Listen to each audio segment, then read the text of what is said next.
lleno, sino para ir gradualmente entrando en el tema. Me dio por ponerme a buscar, como dato curioso, yo siempre soy así, me gusta buscar cosas por allá así, que no están así como tan evidentes, y me dio por investigar cuántas veces aparece la palabra santo. ¿Cuántas creen que aparece? Heriberto, ¿cuántas creen que aparecen? En el solo Antiguo Testamento, ¿cuántas creen que hay? Santo es todas las veces que uno lo pronuncia. Así se, todas. Sí. Es santo.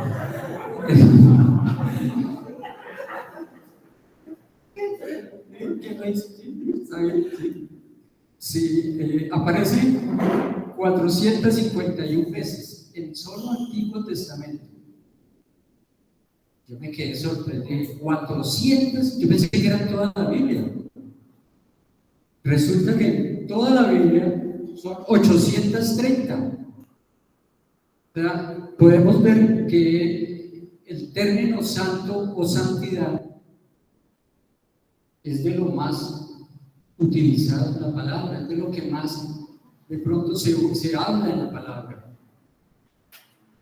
Y resulta que uno a veces como que eso de la santidad, o por ejemplo yo hasta hace un tiempo no le había dado, digamos, la importancia que se merece.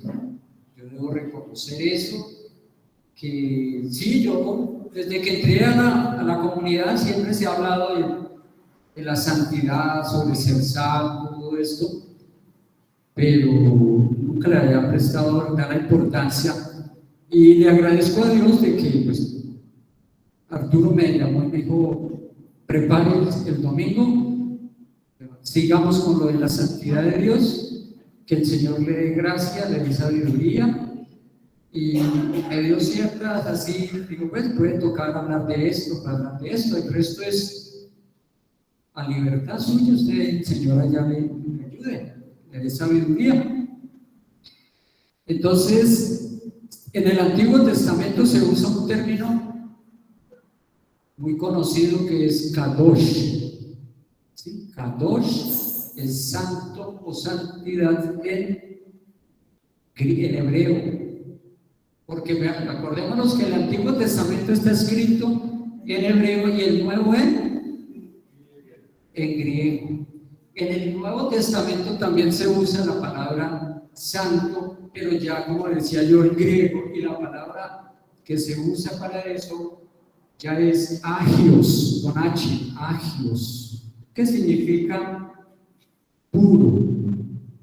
Si uno va a la parte literal, ¿qué significa santo? Es puro. Y puro no solamente física, la parte física de uno, también es puro ritual y especialmente moral y espiritualmente. Ocupan todas las áreas. A veces pensamos que solamente santo se refiere a la persona, pero también santo puede ser un lugar. ¿Se acuerdan del lugar santo y el lugar santísimo? Eran lugares. A Jerusalén se le conoce como la ciudad santa. Y hay actos santos, como lo podemos ver de pronto en Levíticos, en Números, aún en Deuteronomio, que habían actos que eran santos. Los sacerdotes tenían que santificarse. Entonces, santo no es solamente en un área, santo es en todas las áreas de nuestra vida. Y es que, es más, el sacerdote cuando entraba al lugar santísimo tenía que purificarse como Cristo. Purificarse para ser santo. Correcto, tenía que purificarse, ser santo. ¿Y por qué? ¿Por qué tenía que purificarse? Por la santidad de Dios. Porque Dios es santo, santo, santo. 3 veces santo. Entonces no se podía llegar de cualquier manera. Tenía que santificarse, tenía que purificarse la persona. Por ahí en unas partes decía que tenía que abstenerse de mujer. Suena curioso. Purifíquense, no toquen mujer. Creo que tenían que pasar, 3 días, más o menos. No podían tener relaciones. El Señor sabe por qué, ¿no? Ya no entro en esos campos, no sé, no viene el caso. Entonces, como decíamos, que santo significa puro, pero también tiene otro significado, que ya lo hemos visto: separado, apartado, puesto aparte o también consagrado. Hemos sido separados, hemos sido puestos aparte y hemos sido consagrados. Esta cualidad, porque es una cualidad de Dios, la poseen Padre, Hijo y Espíritu Santo. Es una virtud indispensable para todos nosotros. Es una virtud indispensable para todo creyente, todo verdadero creyente.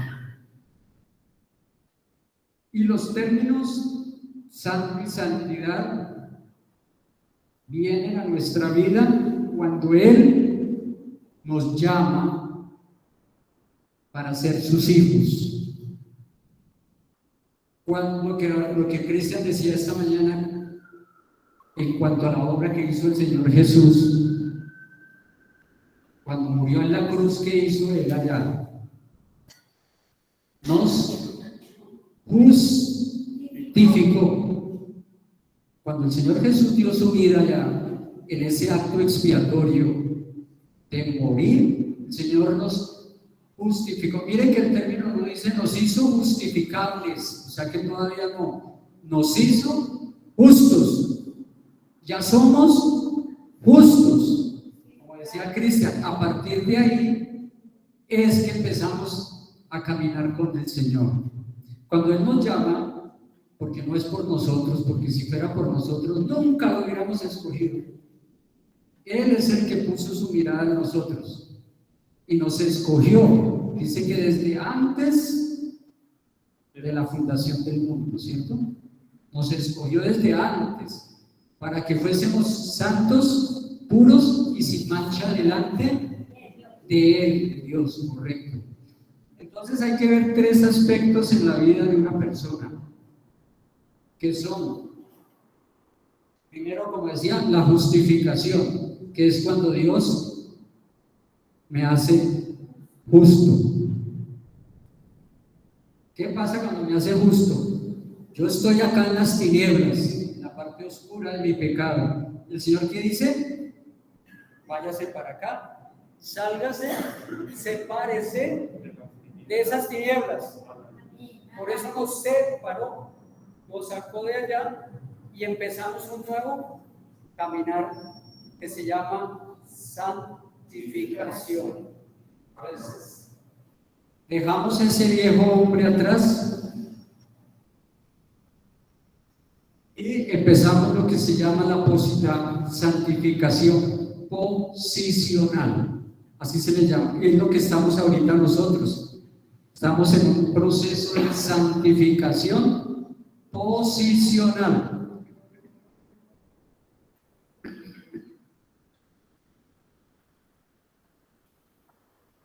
A su vez, Dios nos saca de las tinieblas a su luz admirable. Y ese día yo paso de un lugar a otro, como decía, y obtengo una santificación posicional, ya que he cambiado de posición. Porque estaba antes en el mundo, en las tinieblas, en mi pecado, en mi porquería, como dijo Cristian, y me ha separado. Esto me trae al recuerdo algo que el Señor hizo y hasta ahora estoy empezando a entender, porque el Señor usa muchos simbolismos de por qué el Señor utiliza la circuncisión. Yo siempre me pregunté por qué al pueblo de Israel le hizo circuncidar a los hombres, lógico. ¿Por qué los hizo circuncidar? Porque es un acto de separación. Se corta una parte de su piel y se le aparta. Son símbolos. Todo el Señor utiliza muchos símbolos, como en Apocalipsis, casi todo el lenguaje simbólico. Entonces, cuando Dios introduce esa figura de la circuncisión, es para darnos a entender de que Él nos separa del mundo. Así como, acuérdese lo que hizo el Señor con Israel de Egipto, lo sacó de Egipto, lo separó de ese mundo para que fueran a la tierra de Canaán, la tierra prometida. Entonces Dios siempre usa eso de separar. Nos quiere separados del mundo, nos quiere separados del pecado. Acuérdense lo que le dijo Dios al pueblo de Israel: no harán conforme a las costumbres de este pueblo. Ustedes me serán un pueblo apartado, pueblo santo. Entonces, estamos en ese proceso de santificación. Pero entonces ahora yo tengo una obligación, que es el crecer en esa santidad. Y como Cristian bien lo dijo esta mañana, cuán difícil es. No podemos negar que ese proceso de santificación es difícil. Pero no es posible. Porque para eso, como decía Cristian, nos dio el Espíritu Santo, para que fuera posible. Porque ¿qué pasa si no tuviéramos al Espíritu Santo? Peor, cada día peor. Sin esperanza. Sin esperanza ninguna. Quiero leer lo que decía Pablo en Romanos 7, desde el 14. Porque sabemos que la ley es espiritual, mas yo soy carnal, vendido al pecado.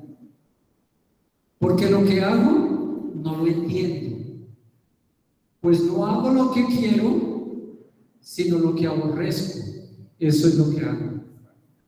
Y si lo que yo no quiero, esto hago, apruebo que la ley es buena. Versículo 17. De manera que ya no soy yo quien hace aquello, sino el pecado que mora en mí. Y yo sé que en mí, esto es, en mi carne, no mora el bien, porque el querer el bien está en mí, pero no el hacerlo. Porque no hago el bien que quiero, sino el mal que no quiero. Eso es lo que hago. Y si hago lo que no quiero, ya no lo hago yo, sino el pecado que mora en mí.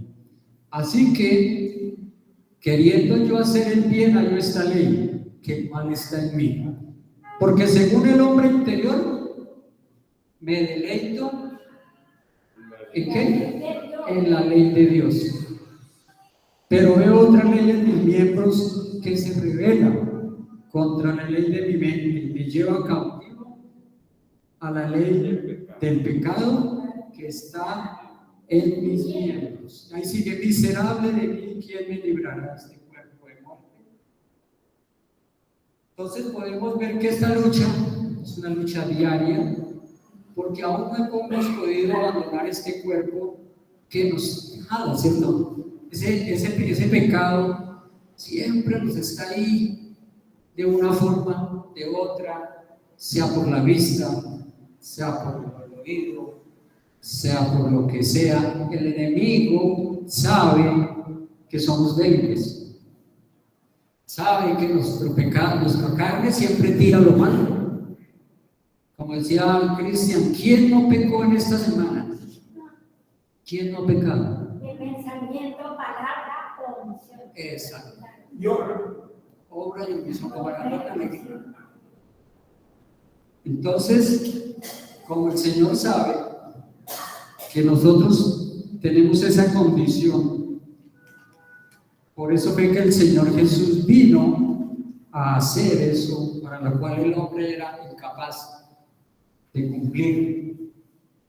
Y murió en la cruz, nos compró para que nosotros cada día fuéramos dejando a ese viejo hombre atrás. Cada día, a partir de la línea, como decía, del cero, como dijo Cristian, cada día debemos alejarnos. Esa es nuestra obligación. Debemos alejarnos del pecado, no cada día otra vez retroceder. Debemos cada día poner nuestro esfuerzo. Así sea nuestra carne, lo tenemos que hacer porque tenemos la ayuda del Espíritu Santo. Sin esa ayuda no es posible, pero es posible porque el Señor nos da la gracia, nos da la sabiduría, el Señor nos capacita. Esto es una obra que solo la puede hacer el Espíritu Santo, pero me permite a mí participar junto con Él. Caso distinto a la justificación, en la que yo no hice absolutamente nada para ser justo. ¿Sí saben? ¿Sí tienen claro eso, no? Que en la justificación yo no hice absolutamente nada.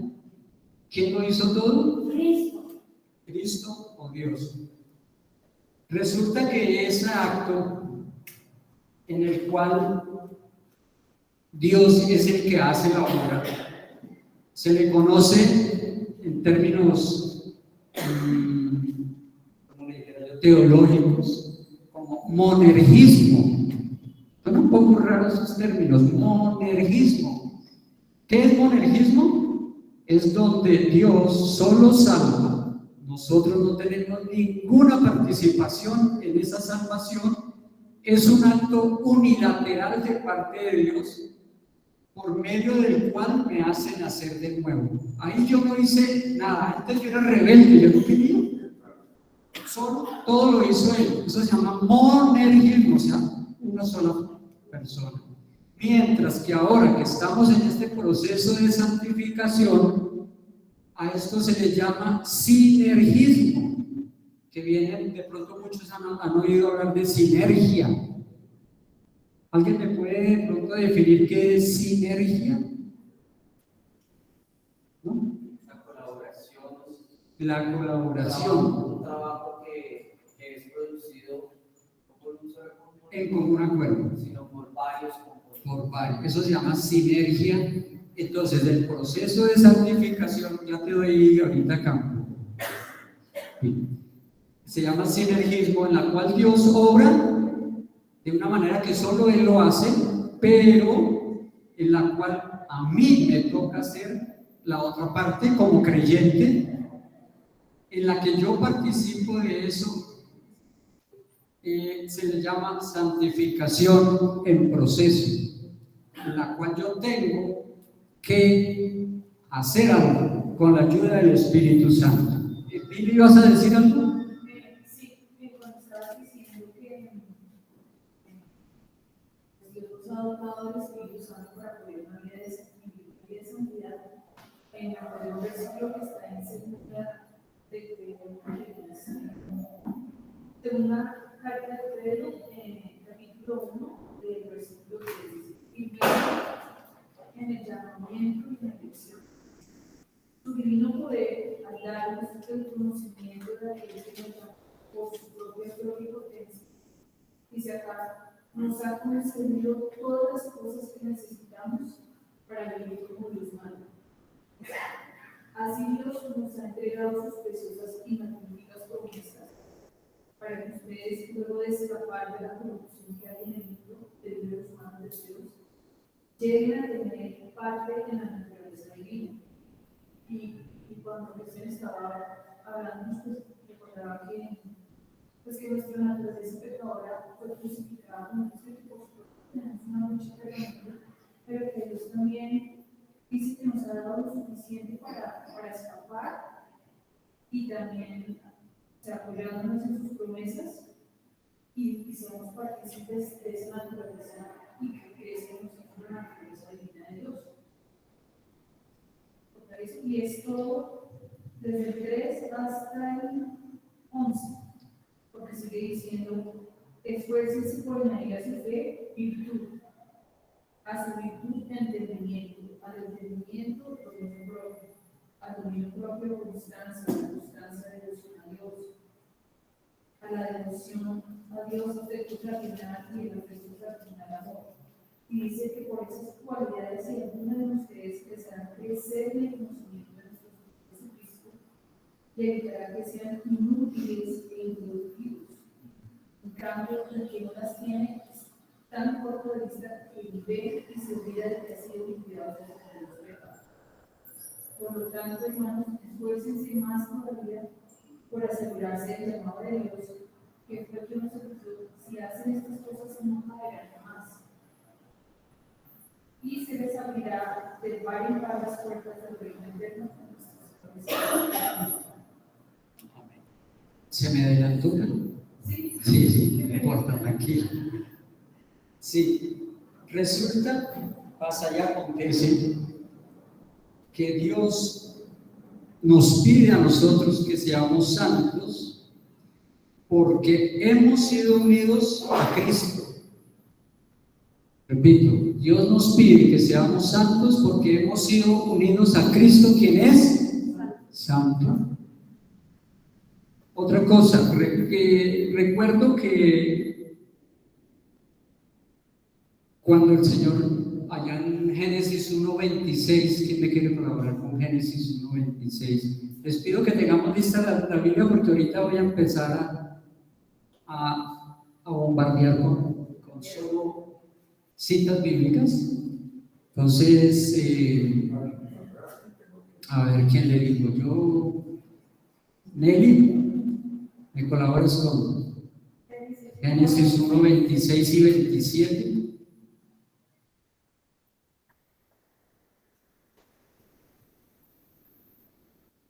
Después hubo hambre en la tierra, además de la primera hambre que hubo en los días de Abraham, y fue a Isaac. No, esa no es Génesis 1. Génesis 1.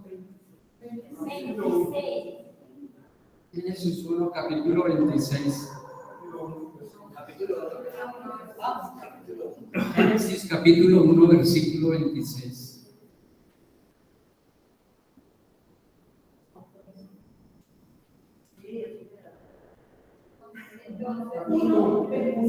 Génesis 1, ¿sí?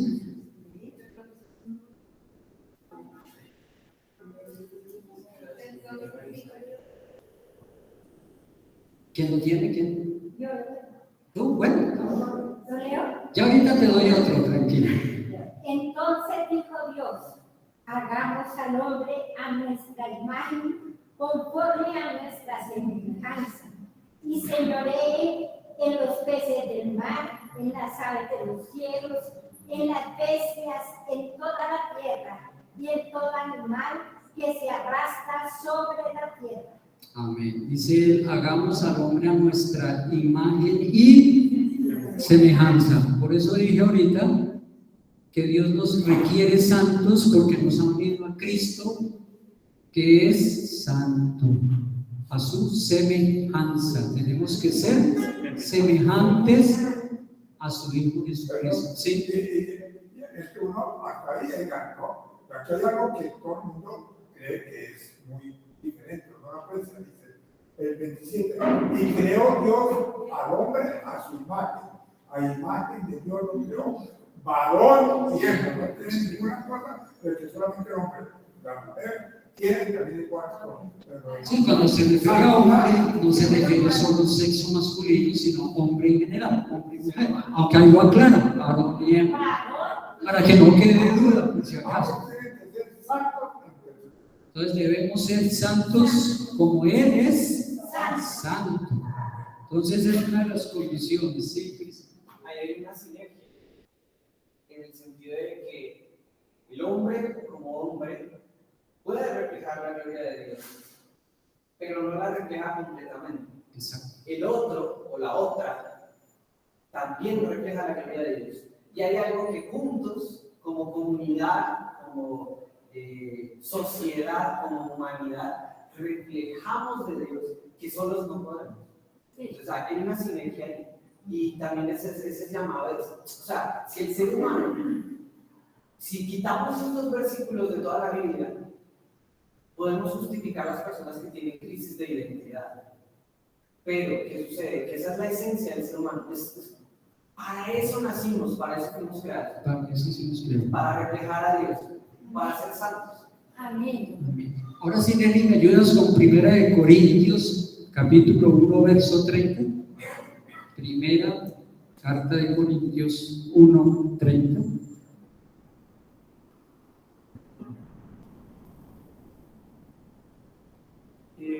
A ver, ¿a quién más le digo? Rosemary, que está aquí, ¿no tienes Biblia ahí?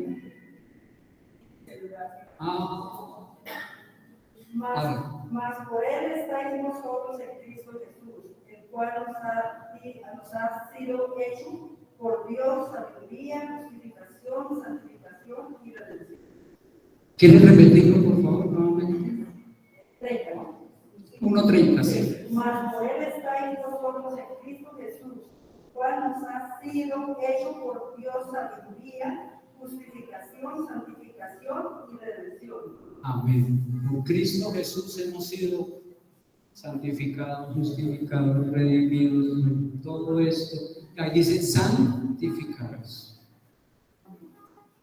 Entonces, Florecita, Primera de Tesalonicenses, capítulo 1, verso 10. Vamos a ver la importancia que tiene el ser santos. ¿Qué importancia tiene la santidad para nosotros? Primera de Tesalonicenses 1:10.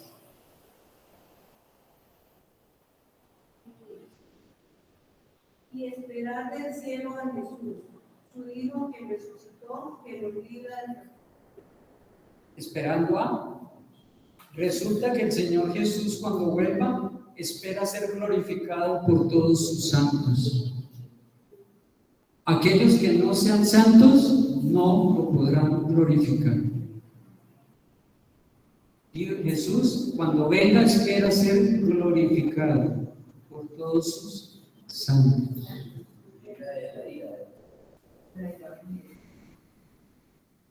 Otra razón importante de la santidad, que si nosotros no entendemos, yo por eso estoy recalcando, parezco un poco, yo sé que yo soy cansón en muchas cosas, yo soy muy repetitivo, muy reiterativo, pero es que cuando uno empieza a comprender las cosas, como que le haya gusto, las entiende y como quiere que, a mí yo quisiera que como yo la entendí, todos la entiendan, y es complicado, pero bueno. Entonces resulta que una de las cosas importantes por la cual debemos ser santos es que si no fuera así, la Biblia no tendría sentido. Porque todo lo que leyéramos sería locura. ¿No dice la palabra así que para los que se pierden es locura? Entonces, muchas personas en el Evangelio que no han nacido realmente de nuevo, dicen que ese Dios tan cruel, que cómo es posible que un Dios mande matar hombres, mujeres, niños, animales, acabe con todo. ¿Por qué? Porque no hemos entendido qué es lo que Dios desea. Porque si no entendemos la santidad, para nosotros la palabra de Dios no va a tener ningún sentido. Cuando lo comprendamos, cuando andemos en santidad, se va a hacer luz. Y ahí, ya, hasta ahora entiendo, ahora comprendo. ¿Sí? Y es que dice que sin santidad nadie verá a Dios. ¿Sí? Y si lo llega a ver, el pecado lo desaparece, lo acaba. Y es que esa era la que seguía. Una de la importancia de ser santo es que si yo quiero ver al Señor Jesús, si no lo soy, no lo puedo ver. ¿Sí? Lo que acaba de decir nuestro hermano Hernán. Sin santidad, nadie verá al Señor. Nadie verá al Señor. O sea que es necesario que seamos santos. Y el Señor insiste, ¿por qué cree que estamos nuevamente volviendo a ver este tema? Porque somos oidores olvidadizos. Se nos olvida continuamente. Porque lo que quiero hacer no lo hago, sino lo que no debo hacer, eso no, claro. Entonces nos distraemos viendo televisión, nos ponemos a mirar el celular, nos ponemos a hacer otras cosas que reemplazan a Dios. En esta semana el Señor me estaba llamando la atención en eso, de que yo me dejo llevar y me dejo distraer, como decía Marcelo, ¿no? Con el aleteo de una mosca. Pasa una mosca, ya me distraje, ya me englobé. A mí me pasa mucho eso, no sé por qué. Yo creo que a ustedes no les pasa, pero a mí sí. Desde que estaba niño, el profesor estaba en clase escribiendo y yo por allá, elevado completo.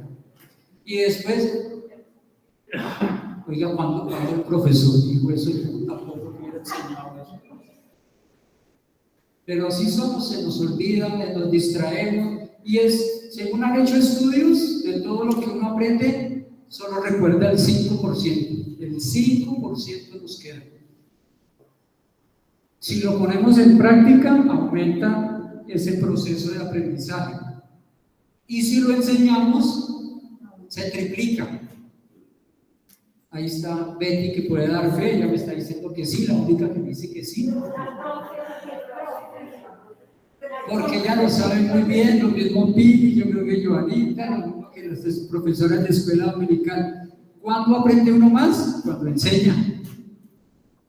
Porque le toca a uno repasar, le toca a uno dedicarse, y fuera de eso, al enseñar, refuerza todo ese conocimiento. Y el hecho de hacer ese ejercicio de creatividad a la hora de compartirlo con otros hijos, ese ejercicio le refuerza a uno los conocimientos para poder intentar transmitirlo lo mejor posible a los demás. También le mejora a uno el proceso de aprendizaje. Así es, porque imagínate, solo el 5% de lo que uno le enseña se le queda. Y dice las mismas palabras, que no seamos oidores olvidadizos. No seamos oidores olvidadizos. Entonces dice que el Señor, como sabe que somos así, nos tiene que estar recordando a cada rato: no haga esto, haga lo otro, no nos dejemos distraer.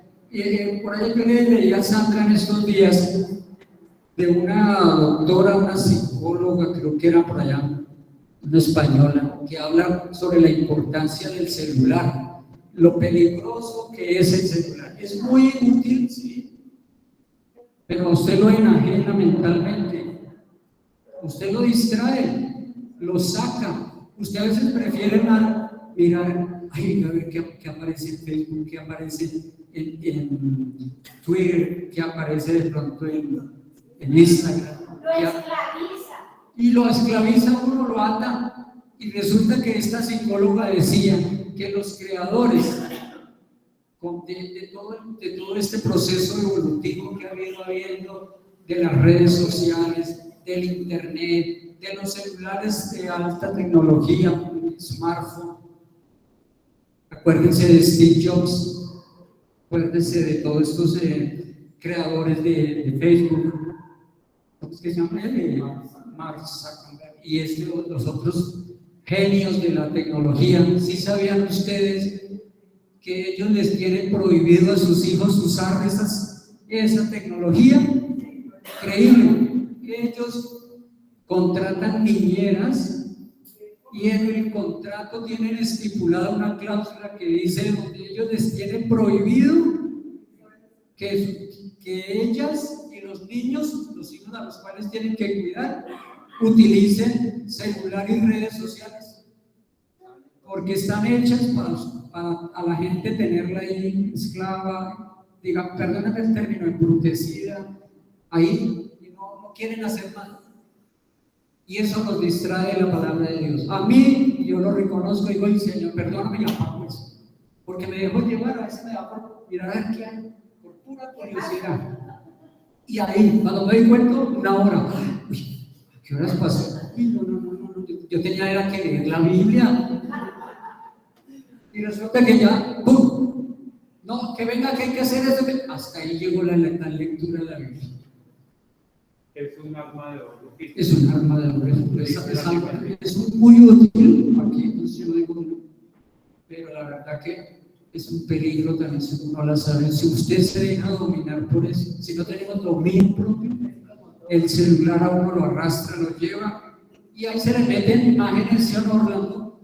Imágenes seductoras. Y está uno de pronto ahí, esta vieja que hace acá, y quite eso rápido, y se le meten imágenes de porno, se le meten imágenes de brujerías, de ahorita de políticos, ya me tiene cansado cada rato metiéndose a políticos a toda hora. Sí, me vas a decir algo. La psicóloga, ¿verdad? Y ella explicaba que en el momento de la pandemia, niños de 9, 7 años están viendo pornografía. ¿Por qué? Porque los papás dejamos que nuestros hijos estén todo el tiempo en las pantallas, que nos mismos sabemos violaciones. Están con psicología todo el tiempo, que están llegando los niños metiendo vicio, con vapeadores, con vapeadores, o sea, a nivel mundial está la tecnología sobre. Entonces hay que controlar esa parte, sobre todo a nuestros hijos que están pequeños, hay que desde pequeños controlar esa parte. Hay que tener cuidado con eso. No solo los niños, uno también se cae.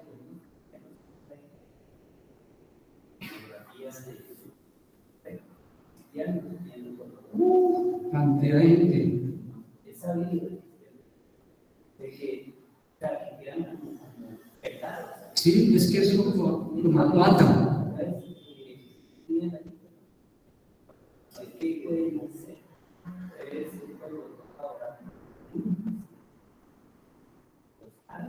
Eso ata. Sí, obviamente yo lo decía. Cuanto a la repetición, Deuteronomio capítulo 6, y amarás a Jehová tu Dios de todo tu corazón y de toda tu alma y con todas tus fuerzas. Y estas palabras que yo te mando hoy estarán sobre tu corazón. Y las repetirás a tus hijos, y hablarás de ellas en tu casa, y andando por el camino, y al acostarse y cuando te levantes. Las atarás con una señal en tu mano y estarán como frontales entre sus ojos. Y las escribirás en los postes de tu casa y en tus puertas. Bendición. Nancito, ¿qué vas a decir? Que el pecado viene desde el comienzo. Y en este último tiempo dice que la ciencia se aumentará, ¿sí? La tecnología. Pero el pecado siempre está. Entonces, lo que nos está haciendo caer en cuenta es que no nos distraigamos en cosas, en muchas cosas. Podemos tener la tecnología, puede ser arma de doble filo, sí, para bendición o para maldición. Podemos tener la palabra que nos dice que la palabra también es de doble filo, para bendición o para maldición. Entonces, lo que nos está distrayendo en este tiempo el Señor es a separarnos para Él, ¿sí? Amén. Ser santos. Y Él ha separado un pueblo desde la creación hasta el tiempo del fin para que seamos santos. Amén. Pero también vemos que no todo el mundo va a ser santo, sino va a ser un pueblo escogido, separado por Dios, ¿sí?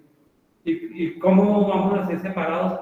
Aquellos que verdaderamente tengan en su corazón a Cristo, que es la única persona que tiene el poder para separarnos. Solo no podemos. Sin Cristo no podemos. Amén, eso es cierto. Pili, ¿qué vas a decir? Pues, que también había leído un libro que hablaba de eso, y la verdad es que las redes sociales pues tienen también un propósito y es cambiar la mentalidad. Entonces, sutilmente eso va a ser inconsciente y generar pues un cambio de valores, porque es también en nuestros ojos, el estímulo visual que va a nuestra mente y además también libera neurotransmisores y eso genera adicción, por eso a veces es tan difícil para el ver, pero pues por eso dice el Señor que estos no somos hijos. Hebreos 12:2. ¿Y cómo es que estas cosas realmente cambian nuestra mentalidad? Pues que nos seamos más o menos porque sí, eso lo voy a ahorita van a ayudar ustedes con ese versículo. se me están adelantando, pero qué bueno que estamos en la web, estamos en la que es. Sí, entonces decía que la Biblia no tiene sentido si no entendemos realmente qué es santidad. La cruz de Cristo no tiene ningún sentido tampoco en ausencia de la santidad de Dios. Es la santidad de Dios que obliga a Cristo a ir a la cruz. Es por la santidad de Él que obliga a Cristo a ir a la cruz, a pagar por un pecado que Él no cometió, pero que la justicia de Dios no podía dejar pasar por alto. Repito, la cruz de Cristo no tiene ningún sentido en ausencia de la santidad. Es la santidad de Dios que obliga a Cristo a ir a la cruz, a pagar un pecado que Él no cometió, para que la justicia de Dios, porque la justicia de Dios no podía dejar pasar por alto esto. Es decir, sin santidad la cruz no hubiera sido necesaria. Bonito ese pensamiento. Si no hubiera habido santidad, la cruz no hubiera sido necesaria. Dios no nos dice que debemos actuar santamente. No, Dios no dice eso. Dios no nos dice actúe, como muchas veces nosotros lo hacemos. Aquí somos muy bonitos, ¿cierto? Como decía Marcelo, aquí todos lucen tan lindos, tan bonitos, tan hermosos, tan santos, tan perfectos. Pero dicen, vayan a la casa, pregúntenle a la esposa o al esposo cómo es en realidad esa persona. Y ahí ya no somos tan bonitos. Entonces, por eso Dios no dice actúen santamente. Dios nos pide es que seamos santos. En la interioridad del ser, en tu corazón, ya que si tú eres mi hijo, dice Dios, tú tienes que reflejar mi cualidad de padre. ¿Entendieron? ¿Sí es claro?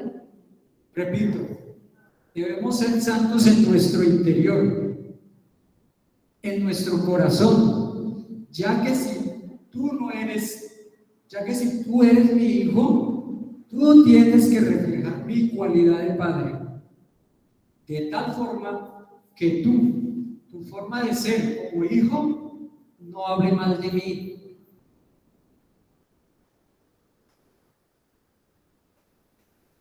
Que te ha engendrado, que te dio un nuevo nacimiento. Esa debe ser una de nuestras mejores motivaciones para que yo sea santo. El reflejar la santidad de mi Padre, porque si somos hijos tenemos que reflejar eso mismo. Ustedes no se han dado cuenta, perdón, que hay muchas, usted ve de pronto a un hijo y dice, es que es así la misma cara del papá o la misma cara de la mamá. Como hace 8 días decíamos con Sandra que Manuel es la misma cara de Estefanía, por lo menos para nuestro concepto. Es que yo veía a Emanuel y veía a Estefanía ahí. ¿Alzaste la mano? Perdón, pensé que me estaba pidiendo palabra.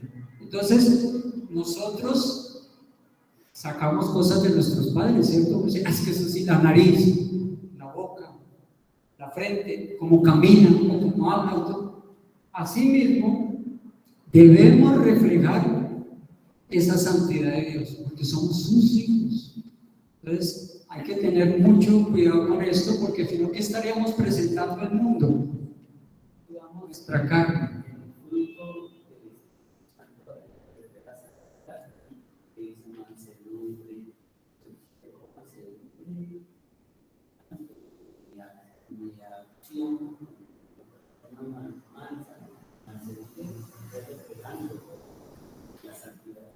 Exacto, correcto. Porque es que ahorita vamos a hablar también de eso.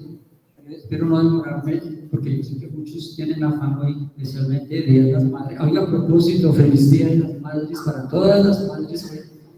Que el Señor las continúe bendiciendo grandemente.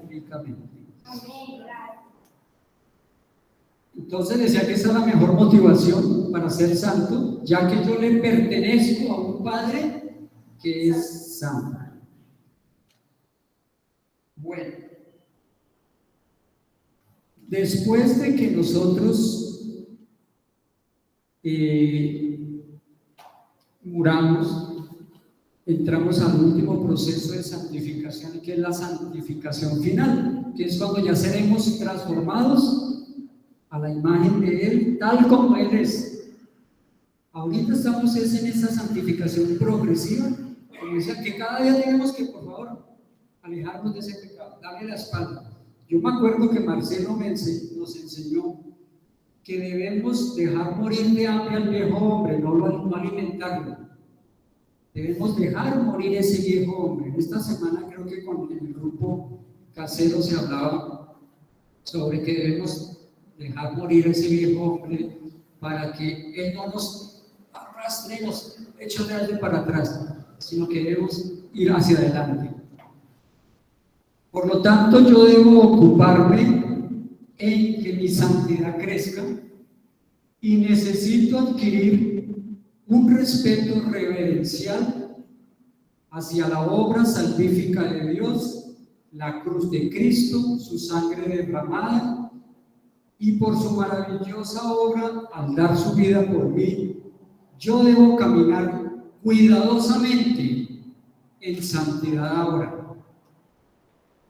Dios pone en nosotros el querer con buen hacer por su buena voluntad, pero a su vez Él me permite que mi voluntad también se resista, porque Dios no quiere robots. Dios nos da libertad y Dios muchas veces nos permite que nosotros digamos: no, hoy no quiero leer, hoy no voy a leer la Biblia, hoy no voy a reunir, hoy domingo yo no voy a la reunión, tengo pereza. ¿El Señor lo permite o no lo permite muchas veces? No, es que hoy va a llover, yo no voy. Es que hoy tengo visitas en la casa, yo no voy. El Señor nos permite eso. Lo que pasa es que cuando nos dejamos llevar por eso, nos retrasamos en nuestro proceso. Porque el Señor es fiel, es misericordioso, y muchas veces nos deja que nosotros hagamos nuestra voluntad. Pero eso trae sus respectivas consecuencias que van a venir. ¿Para qué? Para que yo pueda responder cada día y seguir caminando en ese proceso de santificación progresiva. Filipenses 2:13, Angie, por favor. Alguien que me colabore con Juan 14:15. Puede ser, Miguel. Juan 14:15.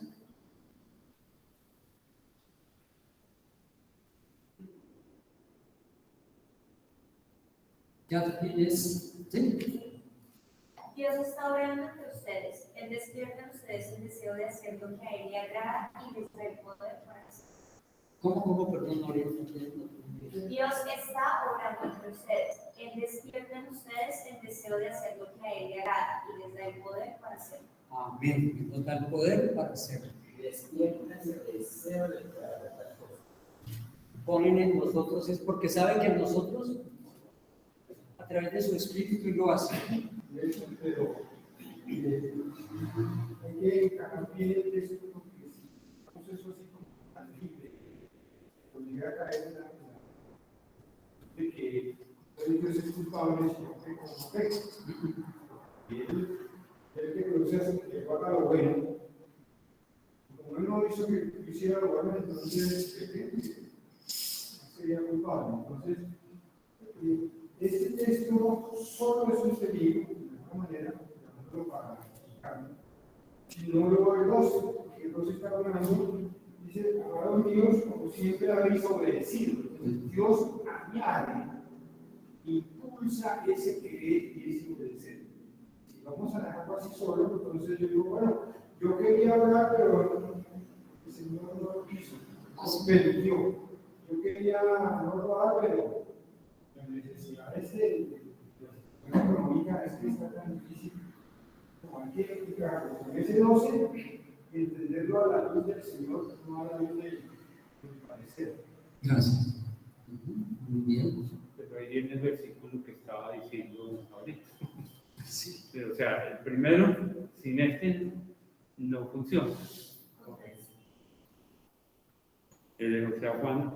Vamos a ver lo que es santidad y lo que no es santidad. Mi santidad requiere obediencia a sus mandamientos. La motivación primaria por la cual Dios quiere que yo obedezca no es por miedo a las consecuencias, sino que la razón primaria para que yo obedezca debe ser amor hacia Él, por el amor a Él que le tengo. No por miedo a que me castigue, no, sino es por amor a Él que yo hago esas cosas. Si le amo, yo lo voy a obedecer. La persona que vive en santidad es una persona que vive en obediencia. Juan 14:15, ¿qué dice? Si me amáis, guardad mis mandamientos. Si me amáis, guardad mis mandamientos. Si me amáis, guardad mis mandamientos. Por ejemplo, cuando uno está enamorado, ya no mira más mujeres sino una sola, ¿cierto? El pecado es lo mismo. Si uno se enamora de Dios, procura no mirar otras cosas que le van a hacer daño a esa persona. ¿Sí? Yo por amor, no hago cosas que le van a afectar a esa persona. Yo por amor a Dios no voy a hacer cosas que me hagan daño a mí, porque a Dios no le hace daño, más bien me hace daño a mí para con Dios. Correcto. Muy bien. La santidad es más que moralidad. Sí, porque hay personas que no son cristianas y moralmente son muy rectas, pero no son cristianas, hacen todo muy bien, respetan a padre y madre, pagan sus impuestos, nunca se pasan una luz en rojo. Conozco a alguien que es muy estricto en eso, pero hacen una cantidad de cosas, pero no ha nacido de nuevo. O sea que la santidad no es solo cuestión moral, ¿no? Parece que yo sí soy bueno, ¿no? El hermano del hermano verde.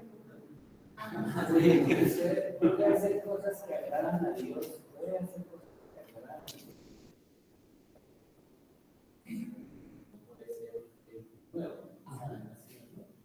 Dios. La santidad es una lucha, como decía al comienzo, es una lucha cada día, porque hay deseos a los que hay que decirles que no, y a otros a los cuales debo decir que sí.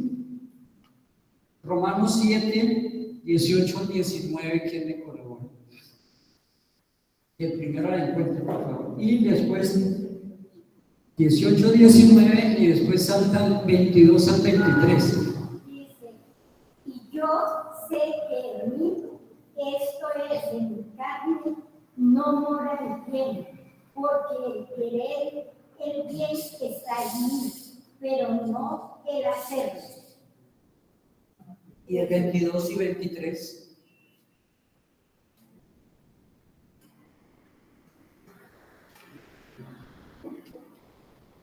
Que lo lea. Dice, porque en el hombre interior me deleito con la ley de Dios, pero veo otra ley en mis miembros de mi cuerpo que hace guerra contra la ley de mi mente y me hace prisionero de la ley del pecado que está en mis miembros. Hay cosas, como decía, que debo hacer, otras que no debo hacer, como por ejemplo la pereza, cosas que yo no debo dejar de llevar por eso.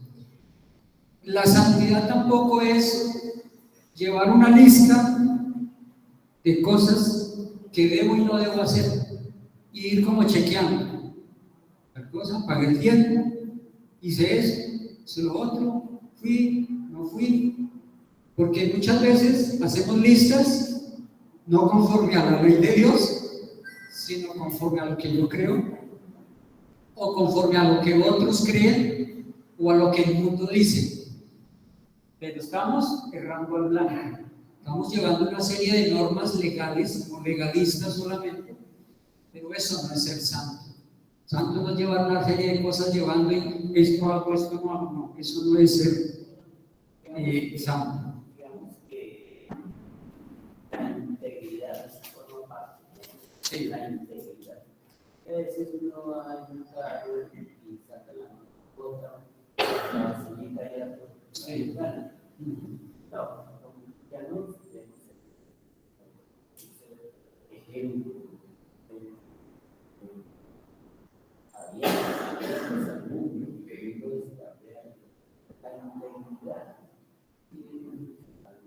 Para, digamos, ayuda.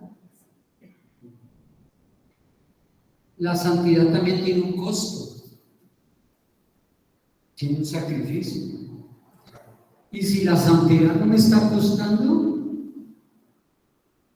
lo más probable es que yo no estoy avanzando. Estoy de pronto retrocediendo. Es pagar de precio. Es como el ejercicio. ¿Cómo? Como el ejercicio. Si uno quiere ganar masa muscular, tiene que doler. Tiene que doler. Tiene que sufrir. Tiene que llegar a un punto hasta donde ya no pueda. Porque si no, no está haciendo nada. Exacto, sí, eso es algo que me hizo acordar de que cuando uno hace ejercicio, por ejemplo, si yo era un gimnasio, si el ejercicio que hace no duele, no sirve de nada, ¿cierto? Yo creo que Miguel que ha hecho pesas y todo esto sabe muy bien todo eso. Tiene que tener una disciplina. Y disciplina. Hay que pagar un precio. Si no me está costando nada, todo está chévere, todo me sale bien, hay que algo no estoy haciendo nada bien. Vamos a encontrar siempre personas que se van a estar burlando de nosotros, que se va a estar riendo de nosotros. Nos van a decir que somos raros, que somos exagerados. Resulta que cuando Adán pecó, él comprometió severamente la imagen de Dios. Tan severamente que las consecuencias las sufrimos hoy nosotros. En nuestra santificación nosotros estamos en un proceso de renovación de esa imagen de Dios. Dios quiere renovar nuevamente. Recuerda que leemos en Génesis 1:26 que nos hizo a su imagen y semejanza. A la imagen de Dios tenemos que nuevamente renovar. Dios quiere renovar en nosotros la imagen de Él en nosotros, que Adán y Eva hizo que se rompiera. Romanos 8:29. Betty, por favor. Romanos 8:29. Y sí. Y a ver, Brian, Efesios 5:1. Porque a los que antes conoció también los predestinó para que fuesen hechos conforme a la imagen de su Hijo, para que él sea el primogénito entre muchos hermanos. Amén. Y podemos ver que Él quiere que seamos esa imagen de Dios. Como Dios es santo, el ser santo tiene que ver con que el ser como Dios. Tenemos que ser como Él, ser imitadores de Él. ¿Qué dice Efesios 5:1? Sean pues imitadores de Dios como hijos amados. Como hijos amados. Y ya para terminar, aunque se me queda una parte grande, pero no alcanzamos, ya son las 12. Es que el hecho de que yo conozca mucha Biblia y lea mucho no significa, no implica que yo sea espiritualmente maduro. Que se las sabe todas. Yo puedo saber de la Biblia al derecho y al revés, como los fariseos, por decir algo, o los doctores de la ley, o los saduceos, se sabían la Torá de memoria. Pero eso no significa que yo sea espiritualmente maduro. Yo puedo seguir siendo un niño espiritualmente hablando, pero puedo saber mucho, puedo ser un teólogo, un exégeta o cualquier otro título, pero eso no quiere decir que yo sea santo verdaderamente.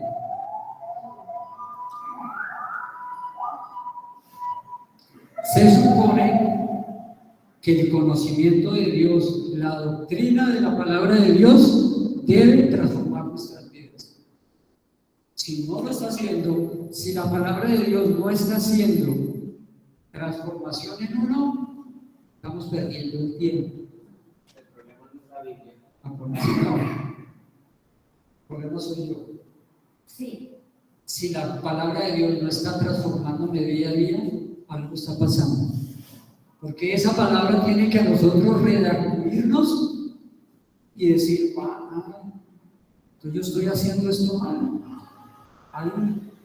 y debo cambiar. Cada vez es un aprendizaje nuevo. El Señor nos muestra una cosa, superamos eso, siguiente nivel. Es como cuando vamos subiendo en categoría. Cada vez nos va, al principio nos dicen de pronto los pecados más groseros, ¿cierto? Los más burdos, los más evidentes. Pero ya cuando superamos eso, ya creemos que estamos listos. No, le falta eso. Tiene que ir eso. Aquí tengo una lista yo de cómo es ser santo en la práctica, pero no lo alcanzamos a ver. Dios nos ha hecho una invitación. Banquete de significado. ¿Cómo vamos a llegar a ese banquete, no? Entonces es como si uno va, prácticamente el periodo me dice que debe ser uno santo en integridad. O sea, quiere decir que si uno se va a poner una camisa, pero el pantalón está sucio, pues malo, ¿no? Se trata de colgar. Si prácticamente pierde todo el vestido y uno se ha bañado, pues huele a feo. ¿No? O si no, pues tiene usted todo el vestimenta completamente muy bonita, muy hermosa, ¿no? Pero no tiene cuidado de pasar por cerca un charco y pasó un carro, una bicicleta, lo mochó. Una sola pequeñita leche, ¿no? Pero Dios tiene un detector de todas sus criaturas que no escapa ni una sola cosa, ¿no? Y entonces él prácticamente una sola manchita o una manchota grande para ver si igual. Entonces ahí viene la cosa, ¿no? Sí. Es grave. Y hay que uno pensar de que lo que estamos aquí en el mundo somos peregrinos, somos del paso. Cuando lleguemos allá es que ahí la cosa es muy grave. Si no estamos en santidad, vea, no pasamos el curso. Otra vez vamos por acá. Pongámonos de pie, hermanos. Lo que dice conmigo,